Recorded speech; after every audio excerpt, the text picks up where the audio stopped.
fui para a Colônia Santana ser diretor administrativo em 95, do período de 95 a 98. E lá chegando, nós observando, eu digo nós porque comigo foi o Dr. Hernani Leal, que é um psiquiatra, que foi o diretor-geral, e outros médicos que compunham a direção, nós na direção administrativa. Ele foi um ano muito decisivo para aquela instituição, que é um hospital público, era o Hospital Colônia Santana, porque ele havia questionamento com relação à sua estrutura física e à sua proposta terapêutica. Então foi um marco ali. Então nós começamos a fazer um trabalho bastante profundo, voltado ao planejamento estratégico, à mudança do plano terapêutico e também da estrutura física. Foi então que o Ministério da Saúde, ele só autorizou o funcionamento se fosse criado 2 estruturas. Então lá, hoje, onde é a Colônia Santana, são 2 hospitais. Um é o Instituto de Psiquiatria e o outro é o Hospital Colônia Santana. Certo? Por quê? Porque o Hospital Colônia Santana, ele ficou responsável por aqueles pacientes que cronificaram e que também a sociedade foi deixando lá e não tiveram retorno à sociedade. Perfeito? Então ele deveria ficar com esses pacientes, mas não internar mais ninguém que ficasse, entre aspas, asilar. Não é a função de um hospital psiquiátrico deixar pessoas asilar, certo?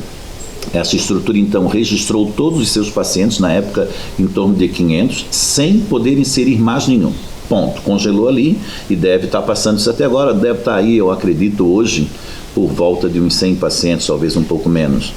E o Instituto de Psiquiatria não, o plano terapêutico era para tratamento das pessoas que têm um surto psicótico, que precisam de uma internação para sair desse ponto, voltar a um ponto de quase normalidade para voltar ao convívio social, porque tem que reinserir no convívio social.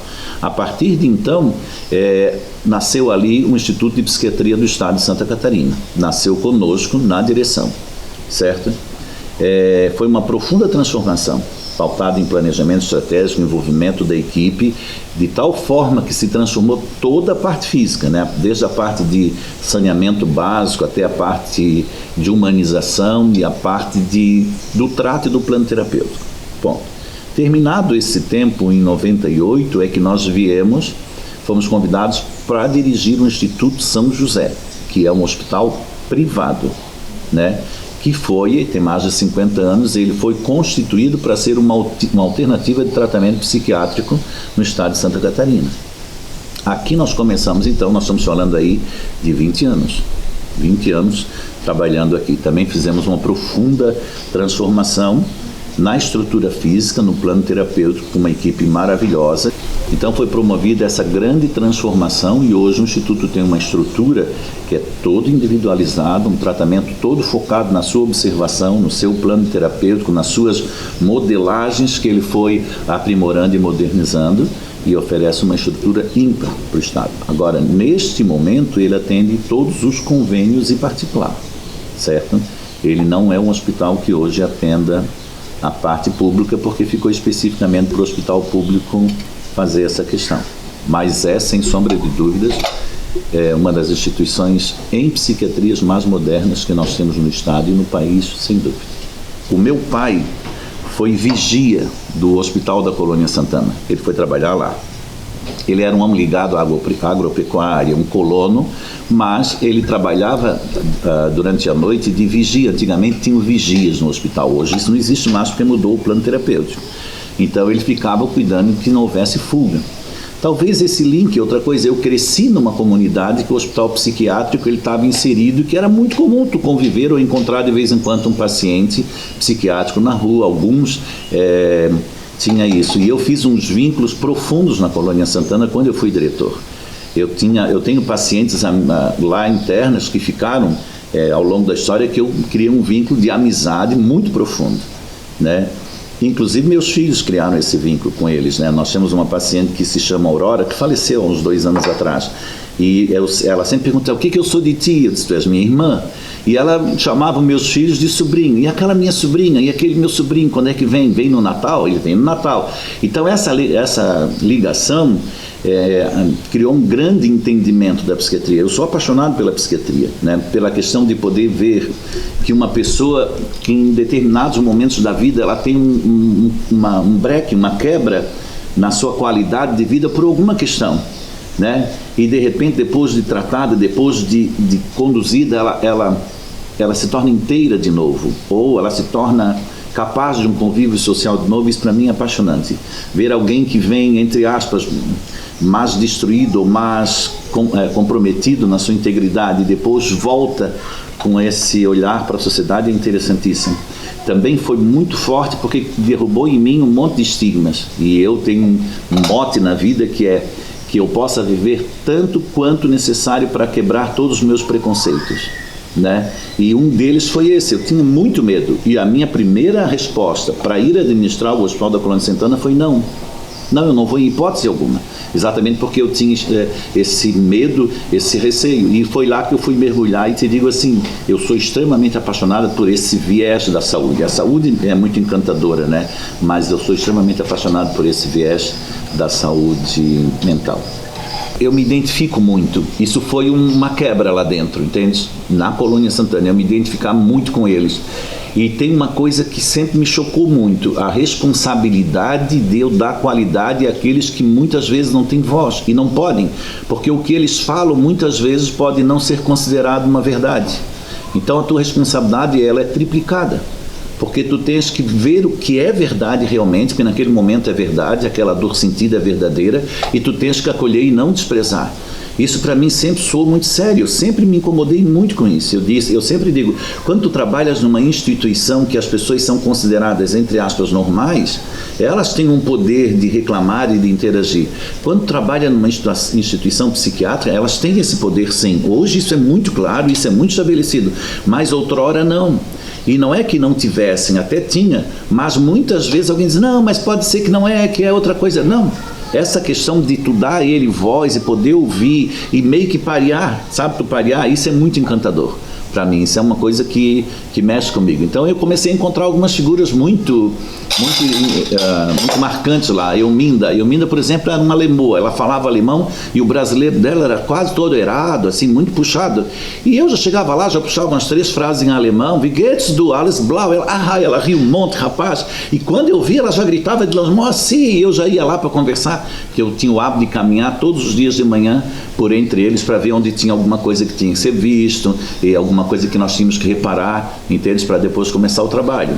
Tinha algumas pacientes que tinham o hábito de todos os dias, se eu não passasse, elas vinham até na sala da direção e ficavam ali esperando, e elas perguntavam, moça, está aí? Para a secretária, e ela dizia, tá. Aí a secretária vinha dizer, você, elas estão aí. Eu tinha que ir lá dar um beijo e cheirar, dizer, meu Deus, que linda, que cheirosa. Pronto, elas já iam felizes para dentro, entendeu? E aí continuava. Então, tem uma coisa que é tu poder ressignificar a vida, né? E esse é um papel que a gente tem que ter na tua função. Isso tu tens que perceber, né? E esse é o que me encanta na psiquiatria, me encantou. E a vinda para o Instituto foi exatamente nesse link, né? Eu vim para o Instituto para ficar no Instituto 1 ano, e foi meu compromisso. Eu fico 1 ano porque eu estou muito cansado, eu tenho diversas variáveis, eu sou engenheiro e trabalho como engenheiro na prefeitura de Florianópolis, e em algumas vezes eu fui professor à noite, então também era professor, e tem essa carga comunitária que eu amo fazer. Então eu não tinha tempo, mas me comprometi a ali ficar 1 ano para acompanhar uma obra, uma ampliação, como engenheiro também. Certo? Quando terminou, não, fica mais um pouco, etc e tal, e eu fiquei.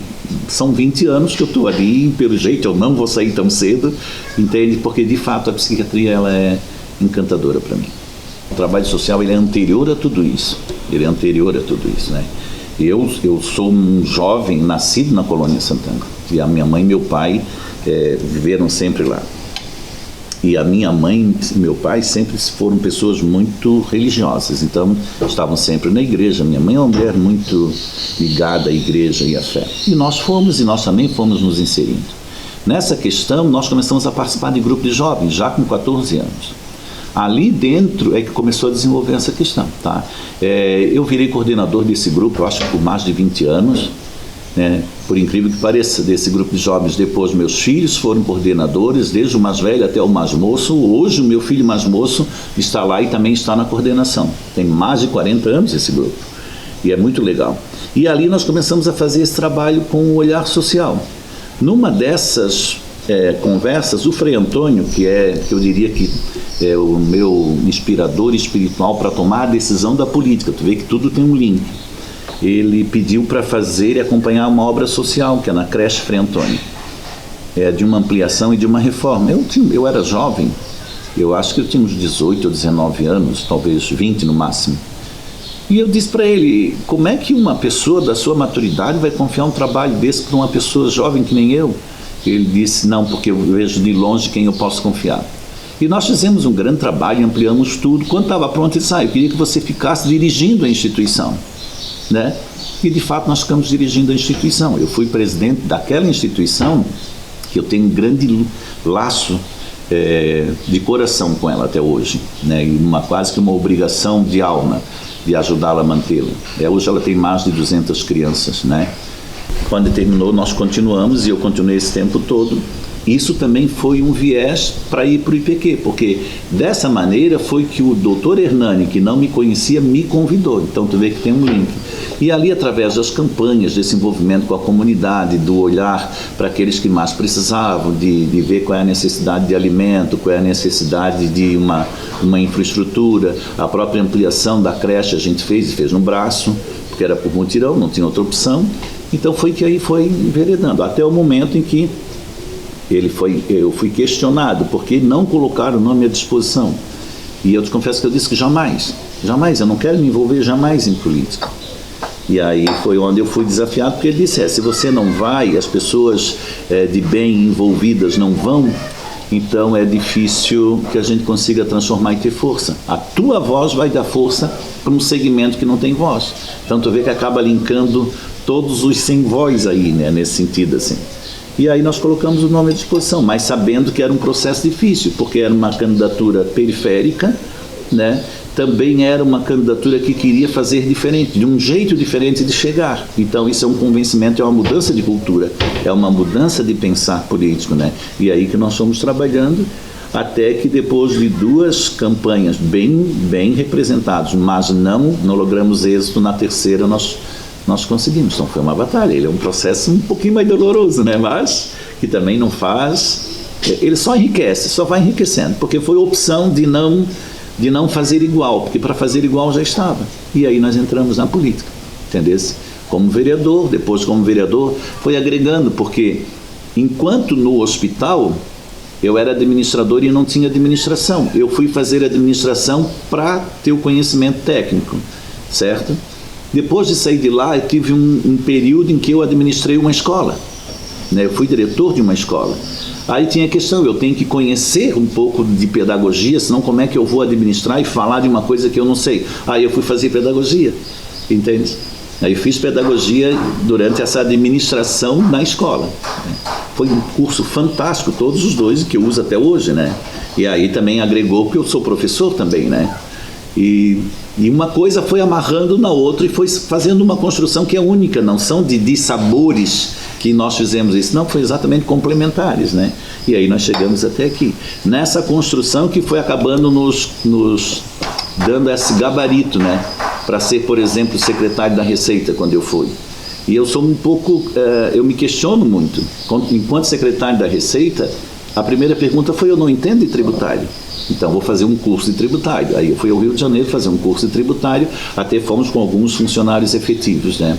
Aí era diferente, eu já sei do que eu estou tratando, eu sei do que eu estou falando, né? A mesma coisa foi depois quando eu fui secretário de planejamento, mergulhar no que é efetivamente planejamento ou orçamentário, que foi planejamento orçamentário, né?